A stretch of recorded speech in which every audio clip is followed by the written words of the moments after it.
बिस्मिल्लाहिर्रहमानिर्रहीम। अस्सलाम वालेकुम दोस्तों, वेलकम टू पोल्ट्री आइडियाज़। उम्मीद करता हूँ आप सब दोस्त खैरियत से होंगे। पहले नंबर पे सर माजरत कि काफ़ी लेट वीडियो बना रहा हूँ। आप दोस्त कमेंट भी करते हैं कि भाई आपको 2 हफ्ते हो गए हैं वीडियो क्यों नहीं आ रही। देखें, एक छोटी सी बात है, मैं एक प्रोफेशनल यूट्यूबर नहीं हूँ, मैं एक पोल्ट्री फार्मर हूँ और उसी के रिलेटेड जो भी मेरे फार्म के ऊपर कुछ मेरा एक्सपीरियंस होता है या कुछ चीज़ें होती हैं जो आप दोस्तों के साथ शेयर करनी होती हैं तो वो कर देता हूँ। बट रेगुलर बेस पे वीडियो लाइक अ यूट्यूबर बनाना थोड़ा सा मुश्किल हो जाता है क्योंकि साथ साथ हमने अपना काम भी करना होता है। लेकिन फिर भी इंशाल्लाह कोशिश करेंगे कि रेगुलर आप दोस्तों के लिए वीडियो अपलोड करते रहें।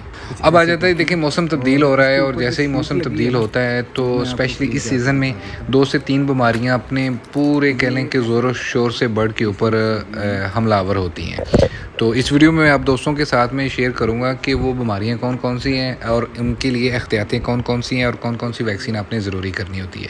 पहले नंबर पे आपने नोट किया होगा, जैसे मौसम तब्दील होता है तो बर्ड अक्सर मुंह खोल के सांस लेना स्टार्ट कर देता है, नज़ला ज़ुकाम वगैरह हो जाता है। ये एक बीमारी आ जाती है जिसको हम CRD भी बोल देते हैं, या फिर ये बीमारी जो है नज़ला ज़ुकाम ये बर्ड में आम हो जाती है। बेसिकली ये क्यों होती है? देखिए आजकल ड्राई सीज़न होता है, यानी कि बारिशें नहीं हुई मार्च में, एंड मार्च में नॉर्मली बारिशें हो जाती थी बट इस बार बारिशें नहीं हुई, जिसकी वजह से मौसम काफ़ी ज़्यादा खुश्क है, हवा में नमी ना होने के बराबर है, जिसकी वजह से बर्ड में ये बीमारी आ जाती है और उसकी सांस वाली नाली में अक्सर डस्ट वगैरह या फिर दूसरी इन्फेक्शन हो जाती है, जिसकी वजह से बर्ड पहले तो सांस लेने में दुश्वारी महसूस करता है। अगर खुदा न खास्ता हम उसको टाइम पे कह लें कि उसको हम उसका इलाज ना करेंगे तो वो बर्ड IB की तरफ चला जाता है। तो आपने क्या करना है, इसका इलाज बेहतरीन ये है कि देखें, पहले नंबर पे मैंने एक वीडियो बनाई थी मिस्टिंग सिस्टिंग के ऊपर कि आप अपने शेड को ठंडा कैसे रख सकते हैं। ठंडा रखने के साथ साथ आप स्पेशली इस सीज़न में अपनी नमी को कैसे पूरा कर सकते हैं, तो ये मिस्टिंग सिस्टम आपने अपने शेड के ऊपर ज़रूर लगाना है।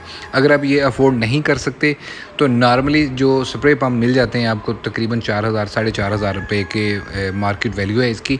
आप इसकी मदद से जो है वो अपने शेड में हर 1.5-2 घंटे बाद आके पानी से स्प्रे करें ताकि वहाँ पे जो नमी है वो पूरी हो सके। नमी का तनासब कम से कम 50 होना चाहिए, जबकि आजकल नॉर्मली जो सीज़न चल रहा है ये तकरीबन 30 लेस दैन 30 कह लीजिएगा कि नमी आपको देखने को मिलेगी। नेक्स्ट दोस्तों इसमें आ जाता है कि देखें, जब मौसम स्पेशली गर्मियों से सर्दियों की तरफ जाता है या सर्दियों से गर्मियों की तरफ जाता है तो मच्छर जो हैं ये आम हो जाते हैं और मच्छरों के काटने से जितनी बर्ड को इमीडिएटली तो कोई इन्फेक्शन आपको नज़र नहीं आती, but with the passage of time यानी कि डे बाय डे वो बीमारी जो है वो आहिस्ता आहिस्ता अपना असर दिखाना स्टार्ट कर देती है। उसमें 2-3 डिजीज़ आम हो जाती हैं, जिसमें आंखों का बंद हो जाना, आंखों का स्वेल हो जाना, फॉल पॉक्स आम हो जाना। आपने अक्सर नोट किया होगा कि बर्ड की कलगी के ऊपर ब्लैक स्पॉट बन जाते हैं और अगर आप उसको टाइम पे सॉर्ट आउट नहीं करते तो वो स्पॉट जो हैं वो बहुत ज़्यादा हो जाते हैं। ये सिर्फ़ और सिर्फ मच्छरों के काटने की वजह से होती है। तो आपने इसकी एहतियात क्या करनी है?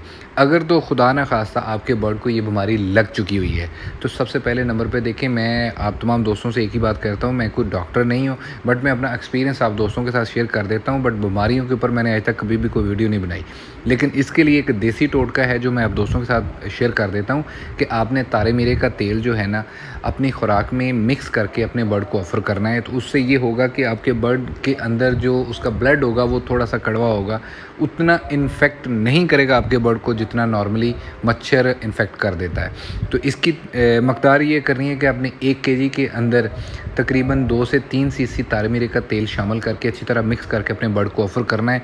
अब आपके ऊपर डिपेंड करता है कि आपकी डेली की कितनी खुराक इस्तेमाल हो रही है और इस हिसाब से आपने तारे मीरे का तेल इस्तेमाल करना है। ये तो उन लोगों के लिए है जिनका बर्ड ऑलरेडी अफेक्टेड हुआ है। आगे इसकी एहतियात क्या है? मच्छरों के लिए देखें जी, पहले नंबर पे आपने मच्छरों वाली स्प्रे करनी है। फ्रेंडली स्प्रे मिल जाती है जो आपके बर्ड को तो इन्फेक्ट नहीं करती बट आप अपने शेड में कर सकते हैं। उसके लिए एहतियात यही होती है कि आपने खाने यानी कि इनके फीडर और ड्रिंकर आपने बर्ड के सामने से उठा लेने हैं। उस टाइम आपके फीडर में फीड ना हो और आपके ड्रिंकर में पानी ना हो, तब आपने ये स्प्रे करनी है। तकरीबन हफ्ता 1.5 हफ्ता बड़े आराम से ये गुजर जाता है। पहले नंबर पे ये स्प्रे आपको बड़े आराम से बाज़ार से मिल जाती है, आपने ये स्प्रे का लाजमी छिड़काव करना है अपने शेड में। दूसरे नंबर पे आम जाली मिल जाती है, बिल्कुल बारीक सी। اگر ممکن ہے تو آپ نے جیسے ہی آپ کو پتہ چلے کہ عصر کا ٹائم گزر گیا ہے، اور موسٹلی جو مچھروں کا اٹیک ہوتا ہے وہ عصر سے لے کے عشاء تک برڈ کے اوپر بہت زیادہ ہوتا ہے، تو عصر کے فوراً بعد آپ نے اپنے برڈ کو کیجز کے اندر جو ہے وہ کر دینا ہے اور آگے جالی لگا دینی ہے۔ اس کا فائدہ یہ ہوگا کہ ایٹ لیسٹ آپ کا برڈ مچھر کو نہیں کاٹے گا۔ یہ سب سے آزمودہ اور زبردست فارمولہ یہی ہے کہ یہ تھوڑا سا ایکسپینس ہے، اتنی مہنگی بھی نہیں آتی، یہ میکسیمم تقریباً مجھے ملی تھی یہ 60 روپے میٹر کے حساب سے، اور اس کی تقریباً 4 فٹ پلس اس کی ہائٹ تھی، 4.5 فٹ کے قریب تھی اس کی چوڑائی، اور لمبائی جتنی مرضی آپ لے سکتے ہیں۔ 60 روپے گز کے حساب سے یا میٹر کے حساب سے مجھے ملی تھی۔ تو یہ آپ نے ایک مچھردانی اسے کہہ سکتے ہیں کہ اس کا استعمال ضرور کرنا ہے، یہ بریک نیٹ۔ نیکسٹ اس میں جو چیز آ جاتی ہے، بیسیکلی یہ بیماری نہیں ہے، بٹ اگر خدا نہ خواستہ یہ آپ کے برڈ کے اوپر اٹیک کرتی ہے تو یقین کیجئے کہ آپ کو 10 سے 15 منٹ کے اندر آپ کے برڈ کی کیجولیٹی ہی ہوتی ہے۔ آپ ریکوری کے چانسز بہت کم ہوتے ہیں اس میں، اس کو ہم بولتے ہیں ہیٹ سٹروک۔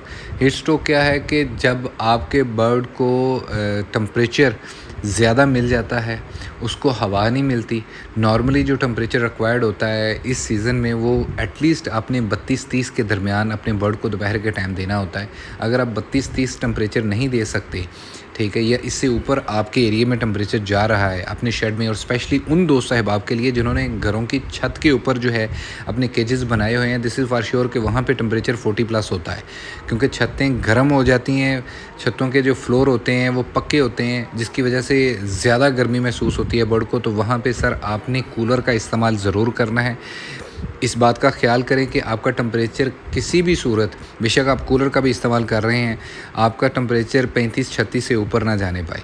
اگر آپ کا ٹمپریچر 37-38 سے اوپر جائے گا تو آپ کا برڈ ہیٹ سٹروک کا شکار ہو جائے گا، اور امیڈیٹلی آپ کے برڈ کو کہہ لیجیے گا کہ خدا نہ خواستہ کیجولیٹی کی طرف جا سکتا ہے۔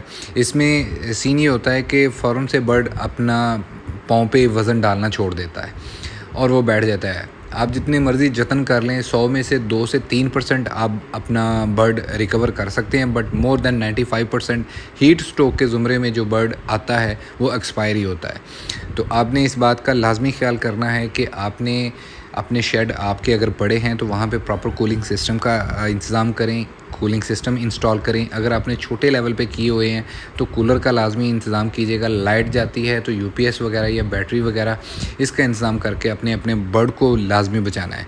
یہ گرمیوں میں بہت زیادہ احتیاطیں کی جاتی ہیں، اور ساتھ ہی ساتھ اس والے سیزن میں انلیس جب تک پہلے نمبر پہ جب تک بارشیں نہیں ہو جاتی، دوسرے نمبر پہ آگے گندم کی کٹائی آنے والی ہے۔ گندم کی جب کٹائی ہوگی تو تھریشر لگے گی، جس کی وجہ سے ہوا میں مزید نمی کا لیول بہت کم ہوگا، اور اس کے ساتھ ہی ساتھ ڈسٹ بہت زیادہ ہوا میں ہوگی، جس کی وجہ سے اکثر برڈ کو کریزہ وغیرہ بھی ہو جاتا ہے، جو آنکھوں میں جا کے ڈس جاتی ہے، آنکھیں بند ہو جاتی ہیں، آنکھوں کے اندر ایسے محسوس ہوتا ہے جیسے فنگس ہوتی ہے۔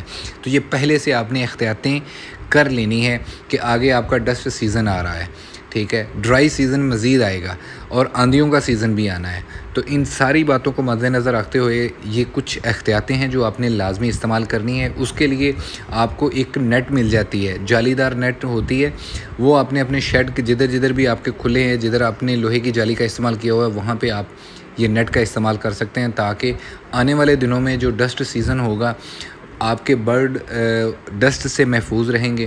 اور نمی کے لیے میں نے آپ کو بتا دیا ہے، اور اس کے ساتھ ساتھ ویکسین کے اوپر کبھی بھی کمپرومائز نہیں کرنا، اسپیشلی 2-3 ویکسینیں اپنے برڈ کو، جن دوست احبابوں نے ابھی تک ویکسین نہیں کروائی ہوئی، یا پھر کچھ ایسے احباب ہیں کہتے ہیں ہم ویکسین کرتے نہیں ہیں، تو میری ان سے ریکویسٹ ہے سر جی ND کی ویکسین لازمی کریں، ساتھ میں IB کی ویکسین لازمی کریں، ٹھیک ہے۔ اگر آپ کو کوئی برڈ آپ کا ڈھیلا محسوس ہوتا ہے یا لگتا ہے کہ یہ کمزور ہے یا کچھ اس کو انفیکٹڈ نظر آ رہا ہے، تو فوراً سے اس کو سائڈ پہ کریں اور اس کی ٹریٹمنٹ سٹارٹ کریں۔